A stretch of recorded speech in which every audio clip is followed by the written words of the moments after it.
جھوٹ بول کر کسی فتنے، کسی مصیبت اور کسی تکلیف کی گھڑی سے نکلنے کی کوشش نہ کرو۔ مصیبت میں ہو تو بھی سچ بولو، کیونکہ سچائی میں نجات ہے۔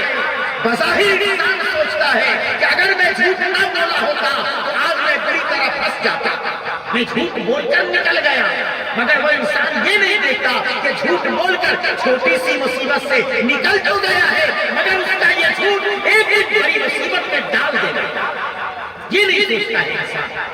اسی لیے جناب محمد رسول اللہ صلی اللہ علیہ وسلم نے سچ بولنے کی تلقین فرمائی ہے۔ اور اب میں چند لمحے میں ایک واقعہ بیان کرتا چلوں جو بخاری اور مسلم شریف کے حوالے سے۔ حضرت کعب بن مالک رضی اللہ عنہ اپنی زندگی کا انوکھا اور دہشتناک خطرناک واقعہ بیان فرماتے ہیں۔ حضرت کعب بن مالک رضی اللہ تعالیٰ عنہ سے زندگی میں ایک بار ایک غلطی ہو گئی، جس کی سزا اتنی مہیب، اتنی خطرناک انہیں دی گئی کہ اس کو سن کر، اسے پڑھ کر تو ہمارے رونگٹے کھڑے ہو جاتے ہیں۔ اے مسلمان میرے بھائیوں، حضرت کعب نے زندگی میں ایک بار غلطی کی تو رب ذوالجلال نے انہیں 50 دنوں تک مصیبت میں ڈال دیا، الجھن میں ڈال دیا۔ آج ہم اپنی زندگی میں کتنی غلطیاں کرتے ہیں، صبح و شام کتنی خطائیں ہم سے سرزد ہوتی رہتی ہیں، ہم نہ توبہ کرتے ہیں، نہ استغفار کرتے ہیں، اور نہ ہمیں اپنی غلطی کا احساس ہوتا ہے۔ حضرت کعب بن مالک فرماتے ہیں، غزوہ تبوک کا جب زمانہ آیا، جناب محمد رسول اللہ نے صاف صاف اعلان فرما دیا کہ اے میرے صحابہ، ہمیں غزوہ تبوک میں جانا ہے، دشمنوں کے محاذ پہ جانا ہے، مقابلے پہ جانا ہے۔ گرمی کا زمانہ تھا، شدید گرمی کی لہر چل رہی تھی، دھوپ کی تپش سے حالت خراب تھی، پھل بھی پکنے کے قریب تھا، اناج غلہ تیار ہونے والا تھا، کھجور کے خوشوں میں کھجوریں پک رہی تھی، مگر جناب محمد رسول اللہ کا فرمان سب کے اوپر غالب تھا۔ سارے صحابہ اس کی پرواہ چھوڑ کر غزوہ تبوک میں جانے کا سامان فراہم کرنے لگے، کوئی سواری اکٹھا کرنے لگا، کوئی تلوار و تیغ کو شام دینے لگا، ہر ایک اپنی اپنی تیاریوں میں لگ گیا۔ حضرت کعب بن مالک فرماتے ہیں، میں یہ سوچ رہا تھا کہ آج سے پہلے میں کبھی اتنا مالدار نہیں تھا، میرے گھر میں پیسے ہیں، میرا جیب روپیوں سے بھرا ہے، میں جب چاہوں گا تیاری کر لوں گا، ذرا جب وقت قریب آئے گا تو میں تیاری کر لوں گا، میں بازار جاؤں گا اور بازار سے عمدہ قسم کی سواری خرید لوں گا، بہترین قسم کا ہتھیار اور ساز و اسباب لے لوں گا۔ مگر زمانہ اور وقت گزرتا چلا گیا، یہاں تک کہ غزوہ تبوک کی طرف نکلنے کا وقت بھی قریب ہو گیا، حتیٰ کہ جناب محمد رسول اللہ اور ان کے صحابہ جوق در جوق مدینہ سے نکلنے لگے اور میں مدینے میں رہ گیا۔ میں نے سوچا کہ چلو جناب محمد رسول اللہ نکل گئے تو کیا ہوا، میں تیز سواری خریدوں گا اور اللہ کے نبی کے پیچھے ایک لگا کر دوڑوں گا اور جلدی ہی اللہ کے نبی کے کارواں قافلہ میں شامل ہو جاؤں گا۔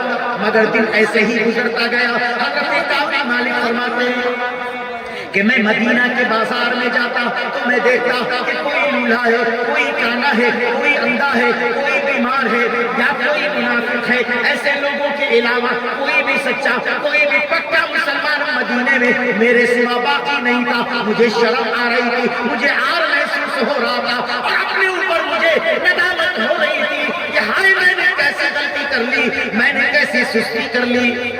میں پریشان تھا کہ جناب محمد رسول اللہ کو اس کا کیا جواب دوں گا۔ یہاں تک کہ وہ وقت بھی آیا کہ میرے کان میں خبر آئی کہ جناب محمد رسول اللہ اپنے صحابہ کو لے کر مدینہ واپس آ رہے ہیں۔ منافقین کی تعداد بہت زیادہ تھی، وہ سارے منافقین پلان بنانے لگے کہ جب نبی محترم تشریف لائیں گے تو ہم جھوٹ بول کر اللہ کے نبی کے غضب سے بچ جائیں گے۔ میں بھی سوچتا تھا کہ مجھے بولنا آتا ہے، میں بھی جھوٹ بول کر کوئی بہانہ بنا کر اللہ کے نبی کے غصے سے نکل جاؤں گا۔ مگر جب اللہ کے نبی مدینہ تشریف لے آئے، اللہ کے نبی معمول کے مطابق مسجد میں جا کر بیٹھ گئے۔ پیارے نبی کے سامنے منافقین آتے رہے اور اپنا عذر بیان کرتے رہے، ہر ایک جھوٹے دعوے کرتے رہے کہ میں بیمار تھا، میں پریشان حال تھا، میرے پاس اسباب نہیں تھے۔ الغرض یہ سارے منافقین جھوٹی غضب سے بچ گئے. اب میری باری آئی. جناب محمد رسول اللہ کے سامنے میں گیا. اللہ کے نبی صلی اللہ علیہ وسلم نے جب میرے چہرے کو دیکھا, انہوں نے پوچھا اے کعب تو کہاں رہ گیا تھا؟ میں نے کہا اے اللہ کے نبی, اگر آپ کے علاوہ کوئی دوسرا یہ سوال کرتا تو میں ضرور جھوٹ بول دیتا, مگر اے اللہ کے نبی مجھے معلوم ہے کہ اگر میں جھوٹ بول کر آپ کے عقاب سے بچ بھی گیا تو رب ذوالجلال میرے جھوٹ سے آپ کو ترنت آگاہ کر دے گا اور پھر مجھ سے ناراض کر دے گا. اس لیے میری مجال نہیں کہ میں آپ کے سامنے بھی جھوٹ بول کر آپ کے عقاب سے بچ جاؤں. اے اللہ کے نبی, آج میں جو بولوں گا وہ سچ ہی بولوں گا. اے اللہ کے رسول صلی اللہ علیہ وسلم, آج میرے پاس واقعی غزوہ تبوک میں نہ جانے کا کوئی بہانہ نہیں تھا. میرے پاس دولت نہیں تھی, میرے پاس فراوانی بھی تھی, مگر اے اللہ کے نبی میں محض سستی کی وجہ سے آپ کے قافلہ کے ساتھ نہیں نکل پایا. اللہ کے نبی نے فرمایا تو نے سچ تو بتا دیا, مگر اس وقت تک میں معاف نہیں کرتا جب تک کہ اللہ وحدہ لا شریک تمہاری معافی کا خود اعلان قرآن میں نہ کر دے. جاؤ آج کے بعد سے تم نظر نہ آنا. سارے صحابہ سے کہہ دیا کوئی ان سے بات نہ کرے. ہر ایک نے قطع تعلق کر لیا. حضرت کعب فرماتے کہ میں اللہ کے نبی کی مسجد میں یعنی مسجد نبی میں جا کر نماز تو پڑھتا, سلام کرتا, مگر کوئی میرے سلام کا جواب نہیں دیتا. میں اپنی کنکھی سے جناب محمد رسول اللہ کو دیکھتا کہ اللہ کے نبی مجھے دیکھتے ہیں کہ نہیں. مجھے محسوس ہوتا کہ اللہ کے نبی اشاروں میں میری طرف دیکھ رہے ہیں, مگر میں جب سلام پھیر کر اللہ کے نبی کو دیکھتا تو اللہ کے نبی اپنی نظر پھیر لیتے تھے. یہ سزا تھی ایک غلطی کی جو حضرت کعب نے کر لی. وہ غلطی کیا تھی؟ محض سستی تھی. ہم نے سستی میں کتنی نمازیں چھوڑی, کتنے روزے توڑے, کتنی غلطیاں کی, کتنے جھوٹ بولے, کتنی دغا بازیاں کی, کتنی فریب کاریاں کی. ارے سستی, یہ سستی وہ برائی ہے, وہ خطا ہے, وہ غلطی ہے کہ انسان کو اللہ کی رحمت سے بہت جلد دور کر دیتی ہے. میرے مسلمان بھائیوں, یہ سستی کوئی عذر نہیں ہے, اس لیے سستی نہیں کرنی چاہیے. حضرت کعب فرماتے کہ میں بہت پریشان تھا. ابھی 20-25 دن گزرا تھا کہ جناب محمد رسول اللہ کا ایک فرشتہ میرے پاس آیا. اس نے کہا اے کعب, تمہیں اللہ کے نبی نے فرمایا ہے کہ اپنی بیوی سے بھی مقاطعہ کرو, الگ رہو. اے اللہ, دنیا والے بات نہیں کرتے, میرے پڑوسی بات نہیں کرتے, میرے مسلمان ساتھی بات نہیں کرتے, اب میں اپنی بیوی سے بھی بات نہیں کر سکتا, میں اپنی بیوی کے ساتھ بھی نہیں رہ سکتا, میں اپنی بیوی سے بات نہیں کر سکتا, قطع تعلق کر کے کیسے رہ پاؤں گا. مگر یہ تو جناب محمد رسول اللہ کا حکم تھا. اپنی بیوی سے فرمایا اے میری پیاری بیوی, اگر تم میرے گھر میں رہو گی تو غلطی ہو جائے گی, جناب محمد رسول اللہ کا فرمان ٹوٹ جائے گا, اس لیے تم اپنے مائکے چلی جاؤ. کعب نے کہا, بیوی نے مان لیا اور بیوی محترمہ مائکے چلی گئی. حضرت کعب اپنے گھر میں تنہا رہ گئے, اکیلے رہ گئے. اور اسی طرح کی غلطی ہلال بن امیہ, مرارہ بن ربیع سے بھی ہوا تھا. گویا یہ تینوں ایک ہی جرم کے شکاری تھے, ایک ہی طرح کی غلطی ان تینوں دگگج قسم کے صحابہ سے ہو گئی. اور یہ سب کے سب الحمدللہ غزوہ بدر میں شامل ہونے والے صحابہ تھے جن کے بارے میں رب ذوالجلال یہ کہتا تھا کہ اعملوا ما شئتم, تمہیں اختیار ہے, تم جو چاہو کرو. اس کے باوجود اتنی سی غلطی پر رب ذوالجلال اتنا ناراض ہے کہ 10 دن, 20 دن, 30 دن اور 40 دن گزر گیا, کوئی بات نہیں کرتا ہے, کوئی سلام نہیں کرتا ہے, کوئی سلام کا جواب نہیں دیتا ہے. حضرت کعب فرماتے ہیں کہ جب 40واں دن گزر گیا میں بہت زیادہ پریشان تھا. مجھے خیال آیا کہ اس کائنات میں ایک آدمی مجھے سب سے زیادہ محبوب ہے اور وہ میرا چچیرا بھائی بھی ہے. اس کا نام ابو قتادہ ہے. اس کا ایک باغ تھا, باغ کی باؤنڈری تھی اور باؤنڈری میں تالا لگا تھا, کوئی دروازہ کھلا نہیں تھا. ہائے, مجھے خیال آیا کہ آج میں اپنے چچیرے بھائی سے جا کر سلام و کلام کر لوں. جو مجھے سب سے زیادہ عزیز رکھتا ہے، جو میرا سب سے زیادہ محبوب ہے، وہ مجھ سے ضرور بات کرے گا۔ دیوار کو پھلانگ کر چھلانگ کر میں اندر داخل ہوا، میری نظر ابو قتادہ پہ میرے چچیرے بھائی پہ پڑی۔ میں نے کہا السلام علیکم، انہوں نے سلام کا جواب دیے بغیر اپنا رخ پھیر لیا۔ میری آنکھیں بہہ پڑی، آنسو نکل پڑے۔ میں نے کہا میرے بھائی کیا تو اس بات کو نہیں مانتا کہ میرے دل میں اللہ کے نبی کی محبت بھری ہے اور میں اللہ کے نبی کا فرما بردار ہوں؟ انہوں نے کہا اللہ ورسولہ عالم، میں تمہارے دل کا حال کیا جانوں، تمہارے دل کی کیفیت کو اللہ اور اس کے رسول زیادہ جانتے ہیں۔ اور جب انہوں نے بھی بات نہیں کیا تو کہتے ہیں کہ میں دیوار پھلانگ کر پھر باہر آ گیا۔ ابھی میں مدینہ کے مارکیٹ میں، مدینہ کے بازار میں چل رہا تھا، میری نگاہیں جھکی تھی کہ میں نے دیکھا ایک آدمی میرا پتہ پوچھ رہا ہے۔ لوگوں نے اشارے میں بتایا وہی ہے، وہی کعب بن مالک ہے۔ وہ میرے پاس آیا اور اس نے شاہ غسان کا ایک خط مجھے دیا، شاہ غسان کا، بادشاہ کا ایک خط مجھے دیا۔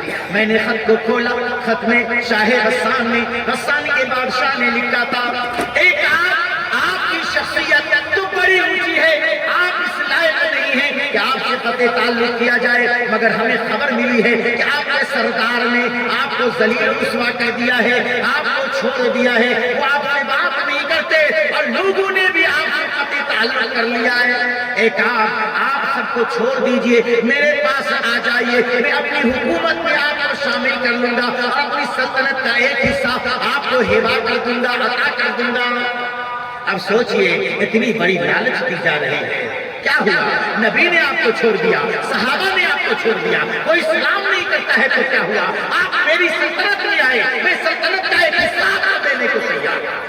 حضرت کعب فرماتے ہیں یہ دوسری آزمائش شروع ہو گئی، اس لیے میں نے فوراً اس خط کو چولہے میں لے جا کر جلا دیا، چولہے میں جلا دیا۔ اسی طرح دن گزرتا گیا، یہاں تک کہ 50واں دن جب آ گیا، آج میری ہمت مسجد میں جانے کی نہیں ہوئی، میں اندر سے ٹوٹا ہوا تھا، میں صدمے میں چور تھا۔ آج میں نے فجر کی نماز اپنے گھر کے مچان پہ ادا کی، چھت پہ ادا کی۔ ابھی تسبیح میں، تحلیل میں، ذکر و اذکار میں مصروف تھا کہ ایک آدمی نے زور سے پکارا اے کعب خوش ہو جاؤ۔ میں فوراً سجدے میں گر گیا۔ آج سے پہلے کوئی نہ مجھے سلام کرتا تھا، نہ کوئی کلام کرتا تھا۔ آج کوئی بندہ جو میرا نام لے رہا ہے ضرور میری توبہ قبول کرنے کی بات ہوگی، ضرور اس آدمی کو میرے نبی نے کہا ہوگا کہ جاؤ کعب کو خوشخبری سناؤ، جاؤ کعب بن مالک کو بلا کر کے لاؤ۔ فوراً سجدے میں گر گئے، سجدے میں گر گئے، سجدہ سے سر اٹھایا۔ وہ آدمی دوڑتا ہوا حضرت کعب کے پاس آیا، کہا خوش ہو جاؤ، کہا بات کیا ہے؟ کہا کہ تمہاری توبہ قبول ہو گئی ہے اور جناب محمد رسول اللہ نے تمہیں بلایا ہے۔ حضرت کعب نے آزمائشی دور میں بھی جھوٹ کا سہارا نہیں لیا، جھوٹوں کا ساتھ نہیں دیا، بادشاہ کے مکر و فریب میں نہیں آئے، اپنے ایمان کا ظرف کا سودا نہیں کیا، بلکہ جس طرح اس حادثہ سے پہلے اللہ اور اس کے رسول کی محبت اپنے دلوں میں سجائے بیٹھے تھے، اللہ اور اس کے رسول کی محبت میں اور زیادتی تو کی مگر اس میں کوئی کمی نہ واقع ہونے دی۔ سچائی کی ڈگر پہ مضبوطی کے ساتھ قائم رہے اور النجات فی الصدق کا مصداق بن گئے۔ سچائی میں نجات ہے، وقتی الجھن ہے، وقتی مصیبت ہے، وقتی پریشانی ہے، مگر سچ بولنے کی وجہ سے انسان ہمیشہ کے لیے نجات پا جاتا ہے۔ آج اللہ کے نبی نے بلایا ہے۔ حضرت کعب فرماتے ہیں میری زندگی میں اتنی بڑی خوشی کی کوئی اور بات نہیں تھی کہ اتنے دنوں قطع تعلقی کے بعد جناب محمد رسول اللہ نے مجھے بلایا۔ میں نے اس خوشخبری کو سنا تو میں اپنے جسم کے اوپر جو میرا کپڑا تھا میں نے خوشخبری سنانے والے اس صحابی رسول کو عطا کر دیا۔ کہتے ہیں اگر میرے پاس اور کوئی دولت ہوتی اور کوئی چیز ہوتی تو اس خوشخبری کے بدلے میں سب اسے دے دیتا، مگر افسوس کہ میرے پاس میرے بدن پہ جو ایک جوڑا کپڑا تھا اس کے علاوہ میرے پاس کچھ بھی نہیں تھا، وہ بھی دے دیا۔ دوسرے سے کپڑا ادھار لے کر اپنے تن پر پہنا، زیب تن دفن کیا اور وہاں سے اپنے گھر سے نکلے. راستے میں قطار بند صحابہ کی جماعتیں استقبال کر رہی تھی, سلام کر رہے تھے, لوگ کلام کر رہے تھے, محبتوں کی نظر سے دیکھ رہے تھے, اشرش کر رہے تھے کہ یہ وہ آدمی ہے, یہ وہ آدمی ہے جو 50 دنوں کے بعد اللہ کا محبوب بن گیا ہے. بات کیا ہے؟ بات یہ ہے کہ یہ وہ سچا آدمی ہے جس نے نبی سے جھوٹ بولنا گوارا نہیں کیا, جھوٹوں کا ساتھ دینا گوارا نہیں کیا, منافقت کی ڈگر چلنا گوارا نہیں کیا. جب سچائی کی ڈگر پہ قائم رہا تو پروردگار عالم کا محبوب بن گیا. یہی وہ آدمی ہے کہ جس کو 50 دنوں کی مصیبت میں ڈالنے کے بعد رب ذوالجلال نے آزما کر دنیا کو بتایا کہ یہ وہ سچا آدمی ہے جو جھوٹوں سے ہاتھ نہیں ملا سکتا. اللہ نے قرآن میں آیتیں اتار دی, وَعَلَىٰ ثَلَاثَةٍ الَّذِينَ خُلِّفُوا, یہ وہ 3 لوگ ہیں جو غزوہ تبوک میں پیچھے رہ گئے تھے. ہم تینوں کی توبہ قبول کر کے انہیں معاف کر رہے ہیں. صحابہ اس کی قسمت میں ناز کر رہے ہیں کہ ہمیں اتنا بڑا مقام نہیں ملا کہ ہمارا ذکر قرآن کی آیتوں میں آتا. اس سچ بولنے والے کا ذکر قرآن کی آیت میں آیا. جب تک دنیا رہے گی, جب تک تلاوت ہوگی, حضرت کعب بن مالک کو اس کی تفسیر میں یاد کیا جائے گا. اتنا بڑا مقام صرف سچ بولنے کی وجہ سے ملا, سچ بولنے کی وجہ سے ملا. میرے بھائیو, اللہ کے نبی کی بارگاہ میں پہنچے. آج اللہ کے نبی کا چہرہ چمک رہا تھا. فرماتے ہیں کہ جب اللہ کے نبی خوش ہوتے تو 14ویں رات کے چاند سے زیادہ آپ کا چہرہ خوبصورت لگتا تھا. آج اللہ کے نبی کا چہرہ 14ویں رات کے چاند سے زیادہ چمک رہا تھا. میں بیٹھا, اللہ کے نبی نے کہا کہ پہلے والی بات نہیں ہے, دور نہ بیٹھو, میرے قریب آ کر بیٹھو. حضرت کعب فرماتے ہیں میں اپنی قسمت میں ناز کرتا ہوا جناب محمد رسول اللہ کے حکم کی تعمیل کرتا ہوا اللہ کے نبی کے قریب بیٹھا. میں نے کہا اے اللہ کے نبی, یہ معافی آپ کی طرف سے ہے, یہ ذات باری کی طرف سے ہے. فرمایا نہیں, میری طرف سے نہیں, اللہ رب العزت کی طرف سے ہے.